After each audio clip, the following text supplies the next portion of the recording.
Welcome, everyone, to Grisly Spirits. Sit back and relax and come with me on this journey through these 3 haunting tales from around the United States, and a classic tale of terror I'm sure you've heard before. Little Mary, the ghost of Hillcrest Cemetery in Jackson, Michigan. Born in 1884, Mary McNaughton was the child of a prominent family in the area. Little Mary sadly lived a very short life. At the tender age of 8, her mother Elizabeth, along with her sisters Edith, Ruth, and Helen, fled Jackson amid a typhoid and diphtheria outbreak that was quickly sweeping through the city. It was a while later, after arriving in Brighton, Michigan, that Mary began to suffer from peritonitis and a ruptured appendix. Grief-stricken, Elizabeth and the family returned to Jackson to bury little Mary in the family plot. The night that Mary was buried, her mother awoke from a nightmare. She was sure there had been a mistake, and little Mary had been buried alive. The winds always seemed to whisper differently in Hillcrest Cemetery. It wasn't the mournful sigh of branches or the brittle scraping of fallen leaves that unsettles visitors. It was something softer, almost childlike. A faint giggle on the breeze, a song hummed just out of earshot. The caretaker was walking through the cemetery on what should have been an ordinary night. While doing his rounds, a faint whisper echoed through the suddenly chilled air. A little voice said, "Have you come to play?" The voice of a child spoke, sending the caretaker into a panic. He looked for the source and saw nothing. His eyes fell upon a plot towards the rear of the cemetery, a small wooden section of land with a footpath through the brush. The very air itself seemed to hold its breath. Then laughter, light and fleeting. As he continued walking, the ground felt colder, the kind of cold that bit through leather and down to the bone. His eyes gazed upon a ghostly sight as he passed the trees. The pale outline of a little girl who appeared to be no older than 8, her dress tattered and white, looked as though she'd been running through the thicket. Her hair, pale as moonlight, and it drifted even though the wind was still. Soon she would tell him the tale of how she had become very sick. Her parents were grief-stricken and buried her there in that cemetery. However, they returned to find to their horror that she had tried to claw her way out. She was afraid. They had buried her alive. And unfortunately, they came too late for rescue. Legend has it that while walking in the woods near the family plot, you might still capture the sounds of little Mary crying, or her laughter, or a song, of the woods being scratched and desperate bid to escape, and even the ghostly figure of a child hovering above a headstone. If you find yourself in Jackson, Michigan, give Mary the space and respect she deserves. Let a sleeping child rest, and by all means, do not go near the family plot. Flatwoods Monster. Outside of the town of Flatwoods, Braxton County, West Virginia. If you ever find yourself driving through Braxton County after dark, you best keep your eyes on the road and your windows rolled tight. The hills in Braxton County hold stories, and the folks who've lived there long enough will tell you these stories do not die easy. The night the lights came down over West Virginia was like any other, quiet and ordinary. The hills seemed alive with the hum of crickets. The night sky alight with the various stars above Braxton County. The air was turning cold. The leaves on The trees were turning orange, red, and yellow. On a chilly September night in 1952, as the people of Flatwoods looked to the sky, they saw a fiery streak shoot across the night sky, trailing sparks as it fell behind the western ridge. Some were calling it a meteor, others a plane on fire. The night sky did not return to dark as the events passed. Oh no, it stayed bruised and red as if something had torn through more than just clouds. There were a number of townfolk that had climbed through the thicket to try to catch a glimpse, a hint of what may have just occurred. As they ventured closer, the air became thick and metallic, as if some sort of battery had seeped into the very air. The trees were bent away from the clearing, the ground scorched and black. Two brave souls, Ed and Fred May, ventured forth with the remaining townfolk staying behind. A pulsating red light drew them in, as if something was encouraging them to get closer. Fred's lantern emitted a faint glow, barely enough to illuminate the woods in front of them. A green mist hung over the area, pulsing with the light. Then, within the mist, something moved. From the mist, they saw the outline of a figure that appeared from a group of trees. It was not footsteps, but it was gliding, smooth, with a bit of an underlying hum. Then they saw it, 10 feet tall, wearing something that moved like cloth, but shined like metal. Its head, round and robust at the bottom, came to a point at the top, typical of something akin to an ace of spades. As the beast opened its eyes, if one could call them that, they glowed like the gates of hell itself, a bright orange emitting from the small circular holes. It saw the boys and tilted its head. They dropped the lantern and extinguished the light. Seeing the panic, the town folks also started running. The hiss of the monster filled their ears. They dared not look back for fear the monster capturing them. They continued their flight out of the woods until they could hear the hiss no more. The beast's glowing eyes and spade head seared a hole in their memory. In the morning, the town sheriff went to have a look. They found no creature, but found the clearing, the soil hard as stone and burnt black. The trees were scorched on one side as if something of great temperature had pressed far too closely. After taking samples and returning to town, the sheriff chalked it up to a meteor, yet the townfolk did not believe it for a second. How could they, after what they saw? In the weeks and months that followed that fearful night, odd things began to happen. Dogs refused to go near those woods. Livestock would mysteriously vanish, and on occasion, that same acidic, metallic smell filled the air.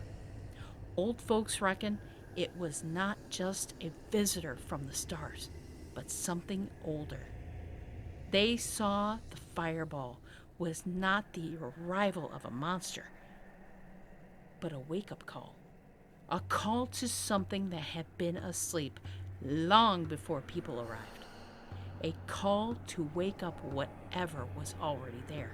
Every September, any local will tell you that when the fog settles low, you can still hear the hum and see the floating pair of orange eyes staring at you from the forest of the area.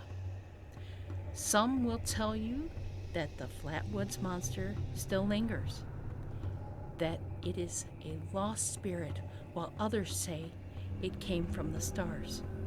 The truth, as most things in the mountains of West Virginia, lies somewhere between heaven and hell, and the hills. They remember it all. Hawthorne Hotel, Salem, Massachusetts. In the heart of Salem, Massachusetts, where the old brick streets remember the weight of centuries, stands the Hawthorne Hotel, elegant, dignified, and quietly watching. Its windows glow warmly against the night, yet the past hidden inside has never truly gone to sleep. Built in 1925, the Hawthorne was named after Nathaniel Hawthorne, Salem's own dreamer of ghosts. The hotel was meant to cleanse the city's reputation from the witch trials past, yet Salem's soil is thick with the memory, and no amount of shine can keep the shadows out. Stories from the Hawthorne began nearly as soon as the hotel opened. Guests would hear footsteps pacing the corridors at night. Not some bellhop, nor housekeeper, no. The slow, measured, deliberate strides, as though someone was endlessly walking their post. Some say an old sailor got lost on the way to the harbor, while others claim a watchman, forever patrolling the halls to keep some unforeseen evil at bay. The veil between the living and the dead seems to be the most thin in room 325, a place where housekeepers have whispered of unseen hands tugging at their apron. Faucets turn on by themselves, and a heavy electric feeling that settles in like storms ready to break. Guests in the room have woken up in the wee hours of the morning to find lights flickering, their belongings shifted, and the scent of lavender drifting through the room with no apparent source. In room 612, a different presence is said to linger, a gentle, calmer, yet as persistent presence. A woman's voice hums faintly through the silence. It has been said that she was a guest of the hotel long ago that simply never checked out, having died in the room. Some, however, link it to before the hotel was built, where the Salem Maritime Society had its headquarters, and their captain's widow may still be waiting for her husband to return from sea. In the grand ballroom, the chandeliers shimmer above the polished floor, and yet every now and then the air turns as cold as a tomb.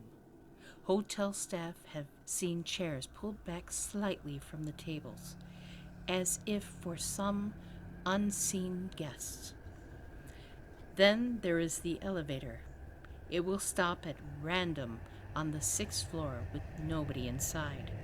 The doors open and the light flickers, and for an instant, some say they smell salty air, the scent of the harbor that once lapped beyond those walls. Perhaps it is Salem herself remembering sailors, her ghosts, her sins.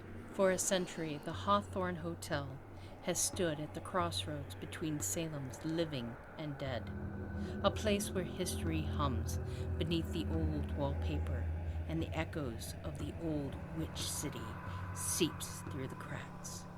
Those who dare to spend the night speak of odd dreams, of voices calling their names from the empty hallways. The Hawthorne does not deny the hauntings. It embraces them, albeit respectfully. It hosts ghost tours, welcomes investigators, and lets the curious wander the halls at night. Even the bravest of souls will tell you that those halls hold something different.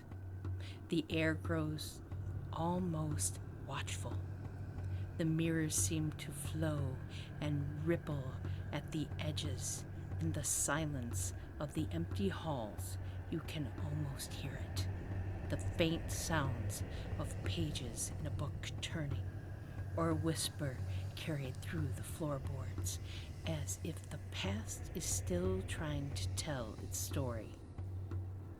No one knows who exactly haunts the halls, what they want, or why they are still there, But every October, when the city fills with candlelight and fog, the hawthorn seems to breathe deeper.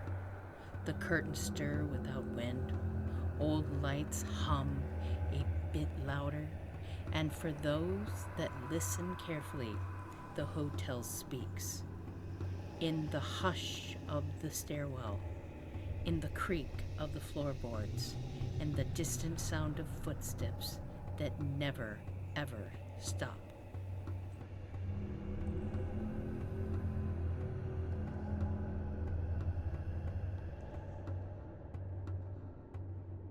The Raven by Edgar Allan Poe. Once upon a midnight dreary, while I pondered, weak and weary, over many a quaint and curious volume of forgotten lore, while I nodded, nearly napping, suddenly there came a tapping, as of some one gently rapping at my chamber door. "'Tis some visitor," I muttered, tapping at my chamber door. "Only this, and nothing more." Ah, distinctly I remember, it was in the bleak December, and each separate dying ember wrought its ghost upon the floor.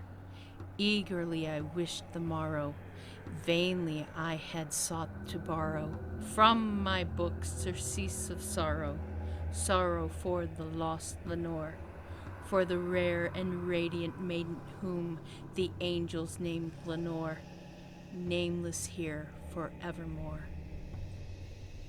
And the silken, sad, uncertain rustling of each purple curtain thrilled me, filled me with fantastic terrors never felt before, so that now, to still the beating of my heart, I stood repeating, "'Tis some visitor, entreating entrance at my chamber door. Some late visitor, entreating entrance at my chamber door. This it is, and nothing more." Presently my soul grew stronger, hesitating then no longer.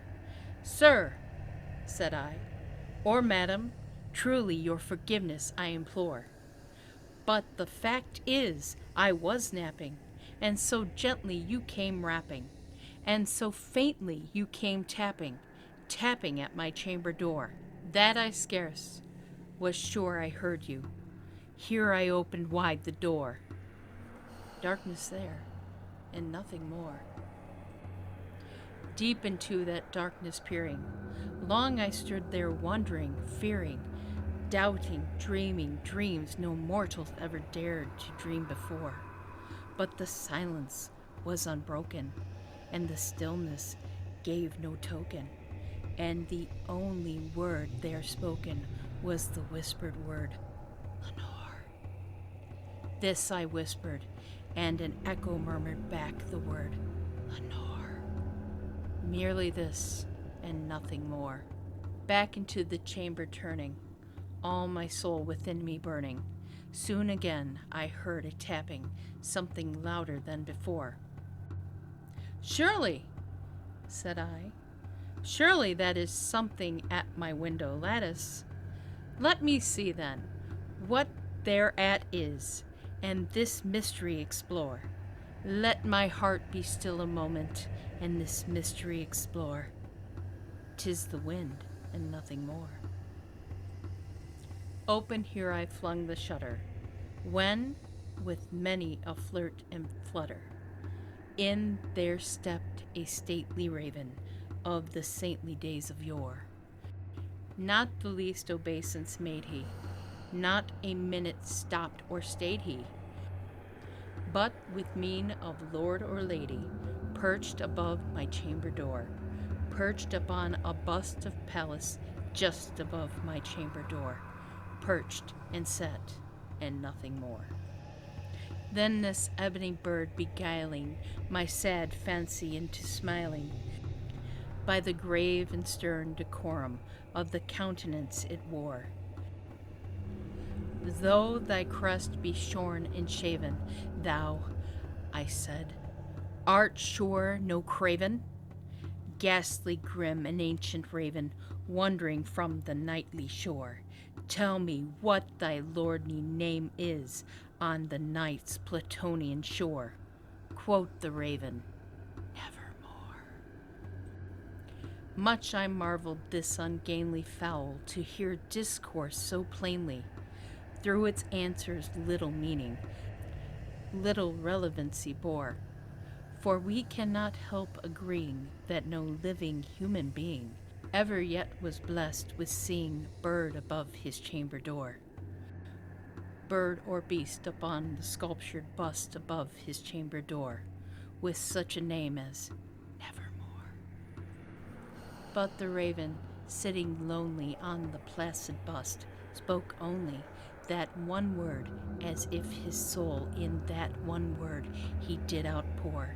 Nothing further than he uttered, not a feather than he fluttered, till I scarcely more than muttered, Other friends have flown before. On the morrow he will leave me, as my hopes have flown before. Then the bird said, Nevermore. Startled at the stillness broken by reply so aptly spoken.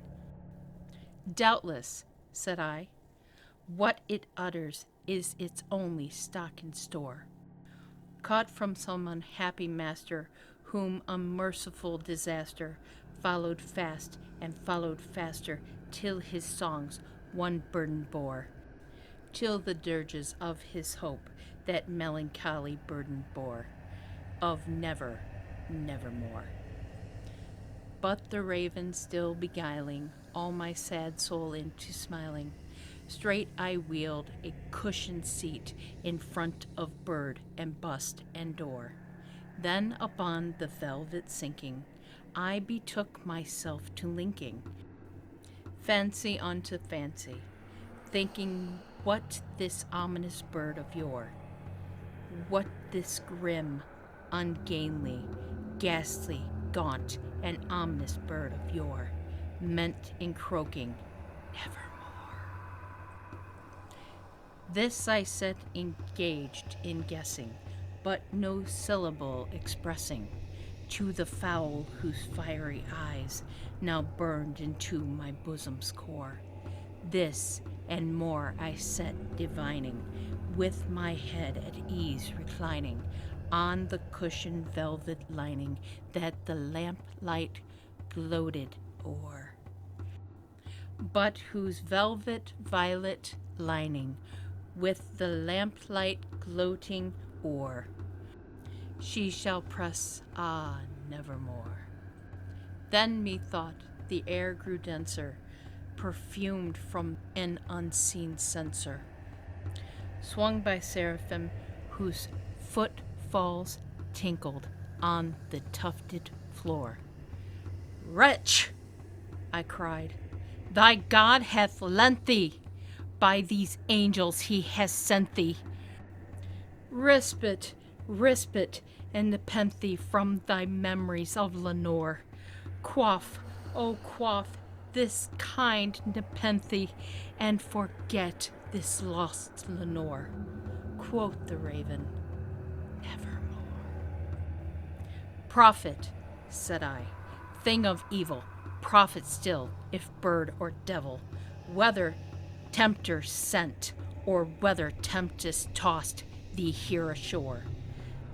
Desolate, yet all undaunted, on this desert land enchanted, on this home by horror haunted, tell me truly, I implore, is there, balm in Gilead? Tell me, I implore. Quoth the raven, Nevermore. Prophet, said I, thing of evil, prophet still, if bird or devil, by the heaven that bends above us, by the God we both adore, tell this soul with sorrow laden, if within the distant Aidenn it shall clasp a sainted maiden whom the angels named Lenore. Clasp a rare and radiant maiden whom the angels name Lenore. Quoth the raven, Nevermore. Be that word our sign of parting, bird or fiend, I shriek, upstarting. Get thee back into the tempest and the night's Plutonian shore. Leave no black plume as a token of that lie thy soul has spoken. Leave my loneliness unbroken. Quit the bust above my door. Take thy beak from out my heart, and take thy form from off my door. Quoth the raven, nevermore. And the raven, never flitting, still is sitting, on the pallid bust of Pallas, just above my chamber door. And his eyes have all the seeming of a demon's that is dreaming, and the lamplight o'er him streaming throws his shadow on the floor. And my soul from out that shadow that lies floating on the floor shall be lifted nevermore. And that concludes our tales. Thank you all for joining me through this haunting journey. And if you like what you heard, leave a comment, like, and subscribe, and turn on notifications so you won't miss a moment. Until next time.